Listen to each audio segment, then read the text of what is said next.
There's a time in March when all the world turns green.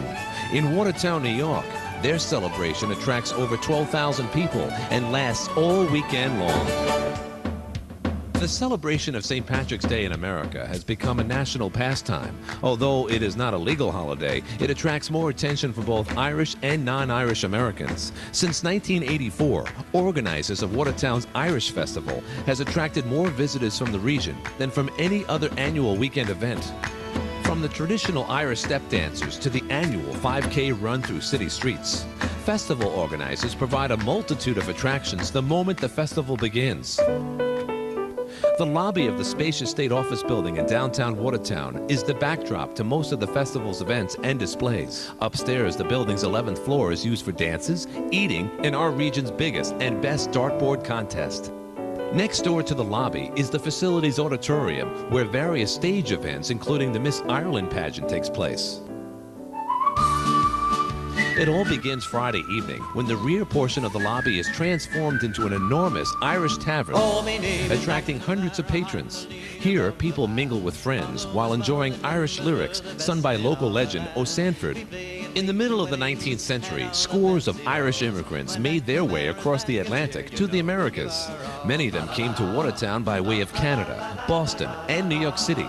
From the beginning, Irish residents became an integral part of Watertown's business and civic communities. The Irish community expanded in Watertown over the years, and generations later, the city and surrounding areas still consist of families of Irish descent.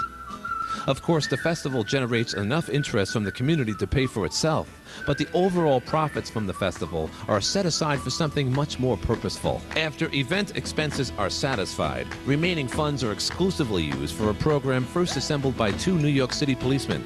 These men created a program that gave the children from war-torn Northern Ireland a chance to see the world without adversity.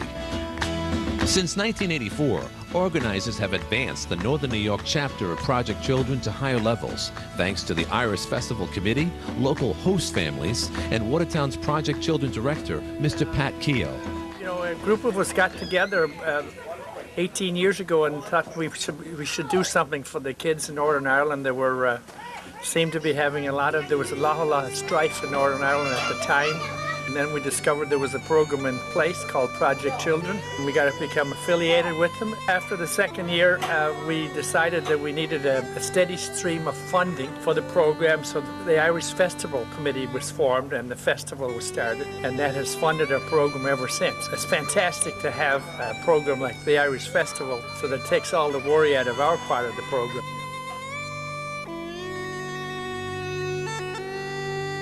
Irish prominence is clearly illustrated with the success of the annual Irish Festival here in Watertown. Dancing, music, beverage cheer, festival food, Irish music, and the Irish Parade on Sunday attracts thousands to the festival each year.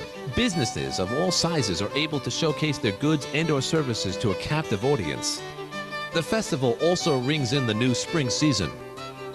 There's no better venue in Northern New York to highlight your business than at Watertown's Irish Festival. To discover how you can be included in this year's Watertown Irish Festival, contact the Irish Festival Committee at area code 315-788-1364. Speak with Committee President Dick Gaffney or Darlene May to see how you can have a display booth or have corporate signage in front of thousands of people who visit the Irish Festival in March of every year.